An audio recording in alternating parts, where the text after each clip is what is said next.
जय जगन्नाथ पिलाने तुमको मो यूट्यूब चैनल लिपो क्लासेस को स्वागत। तो आज वीडियो पिलाने देखिए कि मार्क्सवादी दृष्टिकोण। तो पिलाने पूर्व देखी उदारवादी ता सहित धार्मिक दृष्टिकोण और आज आम देखिए मार्क्सवादी दृष्टिकोण। तो मार्क्सवादी जो जातीयतावादी दृष्टिकोण कौन, तो से विषय ही आज आम आलोचना करवा। तो डेरी नक चलो पिलाने क्लास टू स्टार्ट करवा। तो देख पिलाने भारतीय जातीयता प्रति मार्क्सवादी दृष्टिकोण जातीय एकता पर श्रेणी विश्लेषण और आर्थिक विरोधाभास उपर गुरुत्व आरोप करे। जदि आम देखा तो भारतीय जातीयता प्रति जो मार्क्सवादी दृष्टिकोण रही है जातीय एकता उपर कौन करता है ना श्रेणी को विश्लेषण करें। जो आम जातीय एकता रही भारत मैंने समस्त एक आम जाति सबुठ माने कौन सब महान आम जाति माने कौन जातीय एकता यूनिट गुड़ी तैयारी करें से साहाଯ୍य करता है। आर्थिक विरोधाभास उपर गुरुत्व करे जो माने कि धनी किए गरीब से विरोध करें। भारतीय जातीय आंदोलन को सेमाने मुख्यतः बुर्जुआ द्वारा प्राधान्य थी आंदोलन बोली विवेचना करते। तो भारतीय जातीय आंदोलन से कौन कहते ना से गोटे कहते मुख्यतः बुर्जुआ द्वारा से गोटे प्राधान्य आंदोलन बोली से विवेचना करते कि मार्क्सवादी मैंने आंदोलन में कृषक और श्रमिक पर अन्य वर्गर अंशग्रहण स्वीकार कर मार्क्सवादी में जुक्ति दिखती आंदोलन नेतृत्व और लक्ष्य बुर्जुआ स्वार्थ को प्रतिफलित करता। तो से कौन कहती ना जो भारतीय जातीय आंदोलन होता भारतीय स्वाधीनता आंदोलन गुड़िक तो आंदोलन कृषक और श्रमिक पर अन्य जो वर्गर अंशग्रहण को स्वीकार कर मार्क्सवादी मैंने कौन जुक्ति दिखती ना आंदोलन नेतृत्व और लक्ष्य क्या सपेक्ष था क्या स्वार्थ प्रतिफलित करते ना बुर्जुआ मान। तो देखिए पे परवर्ती कौन रही भारतर जातीय एकता और औपनिवेशवादी शासन विरुद्ध में संघर्ष प्राथमिकता देउथिबा जातीयतावादी दृष्टिकोण सहित मार्क्सवादी दृष्टिकोण विपरीत अटे। तो जदि आम देखा तो देउथिबा जातीयतावादी दृष्टिकोण सहित मार्क्सवादी दृष्टिकोण टी अलग अटे है। जो जातीयतावादी दृष्टिकोण और मार्क्सवादी दृष्टिकोण से टी डिफरेन्ट अटंती। तो मार्क्सवादी एकीकृत भारतीय राष्ट्र अपेक्षा भारतीय समाज मध्य श्रेणी विभाजन और विरोधाभास पर गुरुत्व दियंती।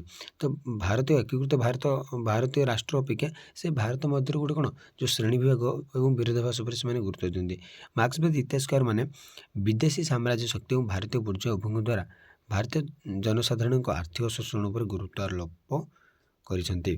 तो कौन कहले ना पिला माने जो मार्क्सवादी मैंने कौन विश्वास करती ना इतिहासकार मैंने जो मार्क्सवादी इतिहासकार मैंने से मैंने एटा विश्वास करती जे विदेशी साम्राज्य शक्ति जो विदेशी मैंने आमको आसिक शासन करते और भारतीय जो बुर्जुआ मैंने से उभय मिसी भारतर अर्थनीति कौन शोषण कर आर्थिक शोषण पर से गुरुत्व आरोप कर कृषक और श्रमिक श्रेणी गुड़ बुर्जुआ द्वारा से स्वार्थपाई व्यवहार कर बुर्जुआ मान स्वार्थपाई क्या व्यवहार कर कृषक और श्रमिक श्रेणी लोक मान बुर्जुआ स्वार्थपाई व्यवहार करा जाइछि बोली इतिहासकार मैंने कहती माने आमर मार्क्सवादी इतिहासकार मैंने कहती। तो भारतीय श्रमिक मान प्रकृत में ब्रिटिश मैंने फिजी मॉरिशस एवं कैरिबियन को परिवहन करते। तो भारतीय जो श्रमिक मान थे से कौन करते ना फिजी मॉरिशस और कैरिबियन सब कौन परिवहन करते माने कौन सब ट्रांसपोर्ट करते। ए प्रणाली जहाँकि भारतीय दादन श्रमिक व्यवस्था भाव में जनाशुना लक्ष लक्ष भारतीय विशेषकर बिहार उत्तर प्रदेश और बंगाला भली अंचल ब्रिटिश उपनिबंध में आकु और अन्य बगीचार काम करने नियुक्ति देते।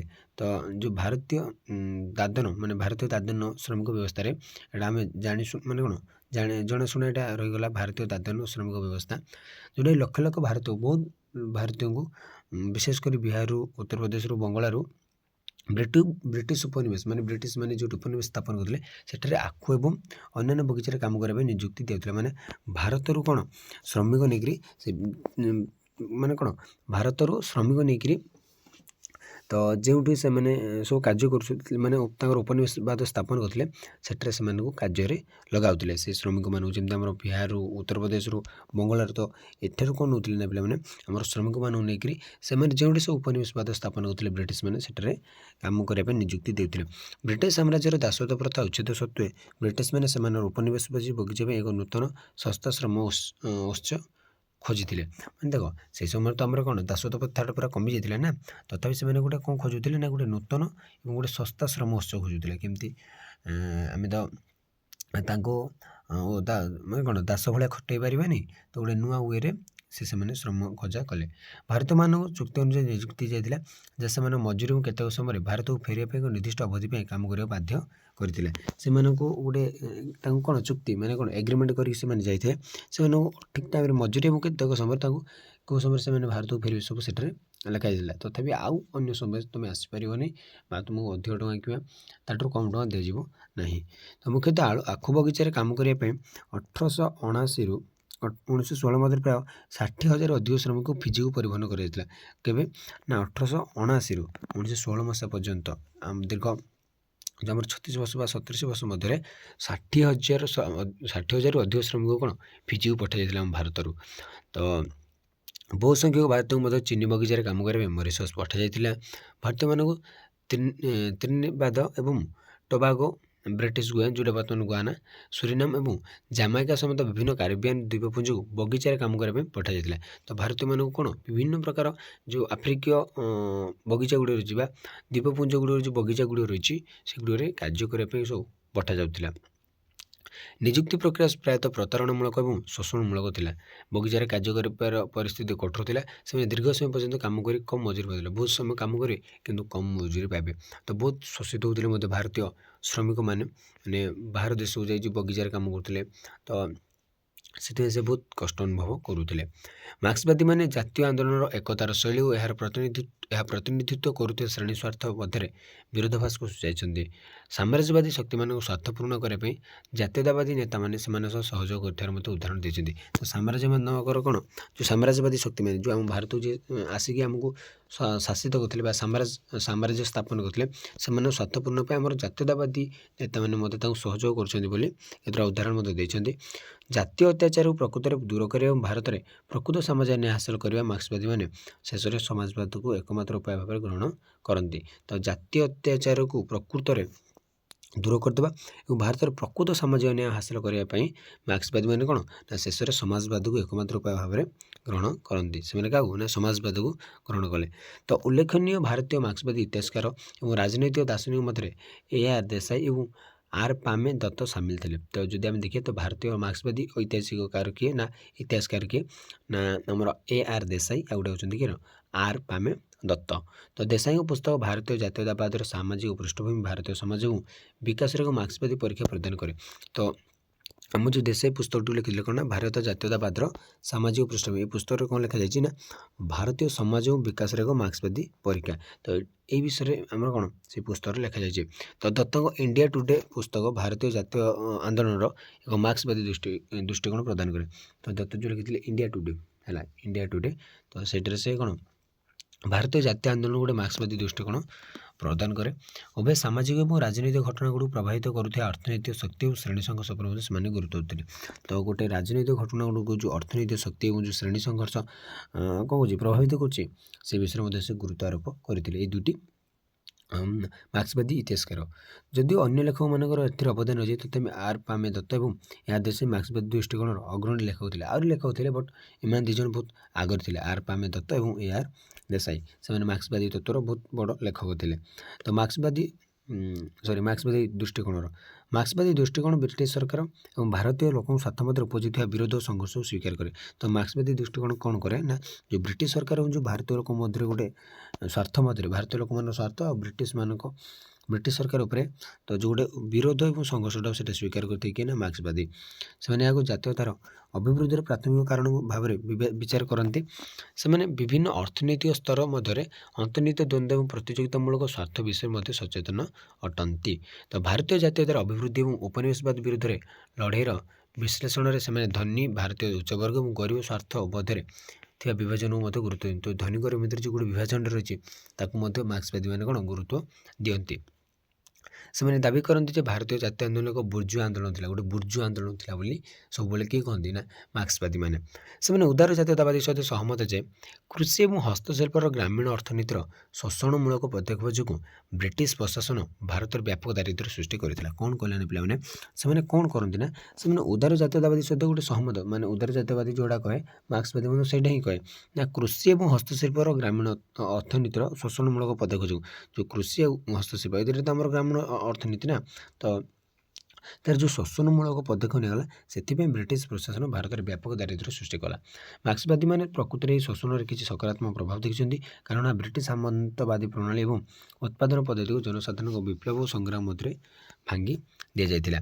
ତ ସେମାନଙ୍କ ମତରେ ଭାରତର ପୁଞ୍ଜିବାଦୀ ଉତ୍ପାଦନ ପଦ୍ଧତିର ପ୍ରୟୋଗ ଫଳରେ ଲୋକମାନେ କାରଖାନା ଚାକିରି ପାଇଁ ମହାନଗରକୁ प्रवास कले सेतबेले ग्रामांचल सामंतवादी जाति और श्रेणी व्यवस्था दुर्बल हो जाता कौन है ना पे निश्चय कला जितेबाला कौन विभिन्न गुड़े पुंजीवादी उत्पादन पद्धति प्रयोग फल जिते पुंजीवादी प्रयोग करागला तो से कौन ना लोक मैंने कारखाना चाकरी मैंने कारखाना चाकरी फैक्ट्री चाकरी करने सब गाँव महानगर चली आसिले गाँव सहरमुखी हेले तो जिते सहरमुखी हेले से ग्रामांचल सामंतवादी जाति और श्रेणी व्यवस्था दुर्बल हो जाता तो सब श्रमिक कारखाना पड़े ना श्रमिक कार्य कर किए या भारतीय समाज नूतन श्रेणी गोटे जन्म देता शिक्षार मध्यम भाव में इंग्राजी सहित एक नूतन प्रशासनिक और न्यायिक व्यवस्था प्रचलन कर तो गोटे नुआ समाज सृष्टि है से समय तो गोटे समाज गोटे नूतन श्रेणी जन्म है जिते कारखाना तो कौन गोटे श्रमिक गोष्ठी भल भाव या तो 19 शताब्दी शेषार्धर रेलपथ निर्माण और टेलीग्राफ प्रचलन माध्यम राष्ट्र अर्थनैतिक स्तर गोटे एकीकरण होता है उपनिवेशवादी सरकार निजस्व लाभपाई करते तो जो उपनिवेश मैंने ब्रिटिश मैंने जो रेलपथ निर्माण करते टेलीफोनटा टेलीग्राफटा करते निजपाई ही करते निजर स्वार्थपाई जोगाजोग और परिवहन नूतन पद्धति द्वारा प्रशासन केन्द्रीकरण संभव है मैंने गोटे जगह रखी सबुआड़े से निजर प्रशासनिक कार्य करें भारत को एक संभाव्य एकक राजनैतिक संस्था भाव में गठन कर मुख्य भूमिका ग्रहण करते तो तापर आम देखिए पे भारतर जातीयता और सांविधानिक परिवर्तन आवश्यकता धारणा प्रेस और शिक्षार आधुनिकीकरण द्वारा प्रसारित होता तो जो भारतर जातीयता और जो सांविधानिक परिवर्तन क्या द्वारा होता माने परिवर्तन आवश्यकता धारणा प्रेस और शिक्षार आधुनिकीकरण द्वारा ही प्रसारित होता प्रेस और शिक्षार आधुनिकीकरण मुख्यतः स्वदेशी प्रयास द्वारा कर जो प्रेस और शिक्षार जो आधुनिकीकरण रही स्वदेशी प्रयास द्वारा ही कर भारतीय लोकों दारिद्र्य और उपनिवेश शोषण बोझ जहाँ समग्र भारत में समान परिमाण अनुभूत होता दादा भाई नारोजी पुस्तक भारत दारिद्र्य और अण ब्रिटिश शासन और आशी दत्तों भारत अर्थनैतिक इतिहास पर जातीयतावादी द्वारा उपस्थापन कर तो भारतीय जिते प्रेस और शिक्षार आधुनिकीकरण करागला स्वदेशी प्रयास द्वारा से कर निज देशर प्रयास मानने कि भारतीय लोकों दारिद्र्य और उपनिवेश शोषण बोझ समग्र भारत में सामान परिमाण अनुभूत होता तो लोक मैंने दारिद्र्य और जो ब्रिटिश मैंने उपनिवेश मान शोषण बोझा समस्ते भोगुले से दादा भाई नारोजी पुस्तक आम जापर जोड़े से लिखी भारत दारिद्र्य और अण ब्रिटिश शासन और भारत अर्थनैतिक इतिहास से लेखा भारत जातीयता गोटे दृढ़ मूल स्थापन करते तो से द्वारा कौन भारत गोटे जातीयता मनोभाव सृष्टि होता तो ब्रिटिश उपनिवेशवादी शासन समय भारतीय जनता तीव्र अत्याचार और शोषण शिकार होते प्रथम पूर्व भारतीय कंपानी अधीन और 1858 मसीह ब्रिटिश सरकार अधीन से शोषणर शिकार होते तो देख जिते ब्रिटिश उपनिवेशवादी शासन समय भारतीय जनता बहुत अत्याचार पाइले जिते ब्रिटिश माने आम भारत उपनिवेशवाद स्थापन कर से बहुत माने जनता मैंने बहुत अत्याचार पाते पे शोषण शिकार होते तो प्रथम पूर्व भारतीय कंपानी जो ईस्ट इंडिया कंपानी अधीन में 1858 मसीह ब्रिटिश अंडर को भारत पड़ा तो से शोषण शिकार प्रथम ईस्ट इंडिया कंपानी शोषित करते टोटाली ब्रिटिश इंडिया कौन कला ना शोषण कला मैंने ब्रिटिश सरकार तो कृषक विद्रोह अष्टादश शताब्दी भारतर इतिहास गोटे प्रमुख दिग था गोटे आसला कृषक विद्रोह भारतीय जातीय आंदोलन सामाजिक परिस्थिति साम्राज्यवाद और यार शोषण व्यवस्था परिस्थिति भारतीय समाज भर गोटे विकसित समाज और गोटे अर्थनैतिक शक्तिर उत्पन्न होता मार्क्सवादी दृष्टिकोण अनुसार ब्रिटिश शोषण प्रतिरोध देवाई गरीबों प्राकृतिक विद्रोह को कांग्रेस उभा होता अभिजात बुर्जुआ नेतृत्व दमन करते तो गरीब मान प्राकृतिक विद्रोह माने प्रकृत समस्याटा को कांग्रेस उभा होता केतटा बुर्जुआ नेतृत्व से दमन करते प्रतिशोध नेबाटा जो एम दमन करते जातीय आंदोलन गणदीर्घ गुड़िक सहित यार भावप्रवण धार्मिक और सांस्कृतिक उपादान और प्रतिक्रिया गुड़ गणदेह करने मार्क्सवादी आभिमुख्य को समालोचना कर तो देख सी जो दमन गणना जो शोषित होते गरीब मैंने से निजे मैंने चेष्टा करते केमती आम इंग्रेज सरकार प्रति कि आम कौन प्रतिशोध नेब किंतु जेतरे जो बुर्जिया थे कांग्रेस दल से दमन करदे तो भारतीय स्वाधीनता आंदोलन मार्क्सवादी व्याख्या आंदोलन नेता और रणनीति को मुख्यतः बुर्जुआ कि पुंजीवादी श्रेणीर स्वार्थ को प्रतिनिधित्व करता भाव में चिन्हट करे कारण विप्लव रक्तपात और संघर्ष बदल में आंदोलन अहिंसात्मक प्रकृति और जातिगत श्रेणी संघर्षर आपस समाधान उपर गुरुत्वारोप करे तेणु भारतीय जातीय आंदोलन मुख्यतः बुर्जुआ बा पुंजीवादी श्रेणी स्वार्थ प्रतिनिधित्व करता तो मार्क्सवादी मतर कौन ना भारतीय जातीय आंदोलन मुख्यतः बुर्जुआ मान पुंजीवादी श्रेणीर स्वार्थ प्रतिनिधित्व करता तो आज भी पे क्लास टी 8 रखा तो परवर्ती क्लास में देखा अधीन श्रेणी व निम्न वर्ग दृष्टिकोण तो आज भी पे क्लास टी 8 रखुच्छी तो रोचे जय जगन्नाथ।